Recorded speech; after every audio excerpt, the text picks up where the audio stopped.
So believe it or not, a lot of my students ask me, Miss, what's in your cello case? They know a cello, obviously, but my cello case has got some pockets on the back and inside, and I have a lot of curious pupils who want to know, what do I keep in all the little pockets? So I thought today I would show you because I've got time. So I'll bring over my cello. This is Friedrich.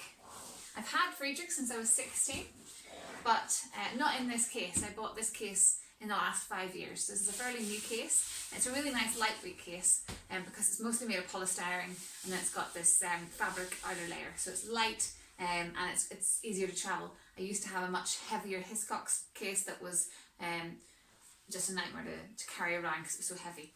However, there is another girl in the orchestra that I play in who has the same kind of case. So at the very, very top of this case, I have a little ribbon, and it's a white ribbon with some musical notes on it, of course, and that just tells me that this cello is mine, because she hasn't got that. So that's just a little identification that I know this is my cello, and I don't get it mixed up with Hilary's.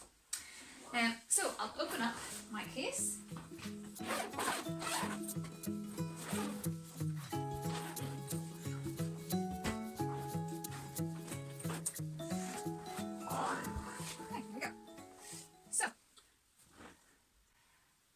Inside my case I have my cello.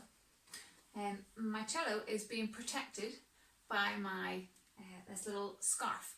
I'm going to raise this camera up just so you can see things better. Okay, hopefully that's a bit better now. So my scarf just protects my cello because I have quite a few things in my case, and if they come loose they're going to end up knocking against my cello, and I want to keep my cello safe. I don't want it getting scratched or chipped. So the scarf is just a little bit of protection, but it is also sentimental because this was my Nana's scarf.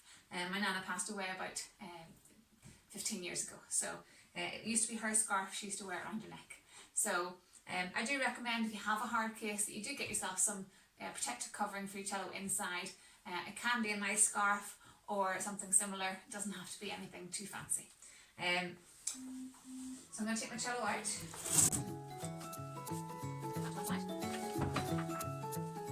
Okay, next thing to show you is I have two bows. Not just one bow, but two bows. The reason why I have more than one bow is in case something happens to my main bow. I have in the past had the frog come away completely, and I was in the middle of a concert and I needed another bow and I had to borrow somebody else's, so I've always had two since then. So having spare things is never a bad idea. So I'll get my two bows out. This is my main bow. I keep it loose, of course. This is my other bow. Again, loose. Bow should never go into your case tightened up. And then inside I have a little pocket here. And above the pocket I have some photographs of my children.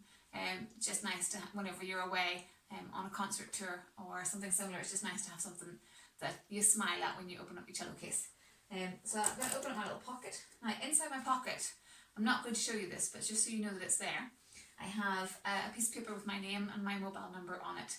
That's in case this case ever goes missing, in case anybody ever decides to lift it and it gets found somewhere, then I know it's mine because it's got my name and my number inside, or if somebody goes and looks, they'll find my name and number inside, and hopefully then I'll be able to retrieve my cello.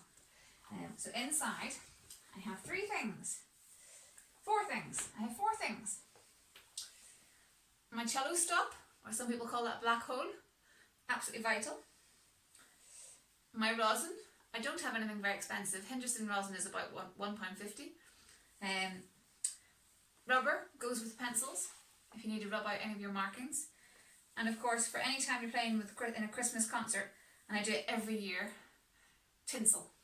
Because I do it every year, this tinsel lives in my case and it comes out for Christmas concerts and then it goes back in. But it's there all year. So I'll put those back in. I also, I don't know if you can see this, I also have this fancy little mechanism here.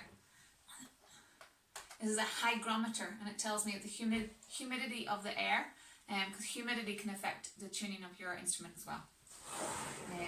So at the back I have a case and a pocket, and inside my pocket I have a yellow duster. Kids always smile at me when I ask them to get a yellow duster because they think I'm joking.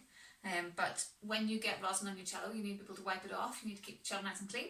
And these are dead cheap. They cost, what, 20p in Asda. Other supermarkets do exist as well. Then I have some music books, 2 cellos. If you're grade 7 standard, grade 8 standard, this is fantastic to play along to. It's quite challenging.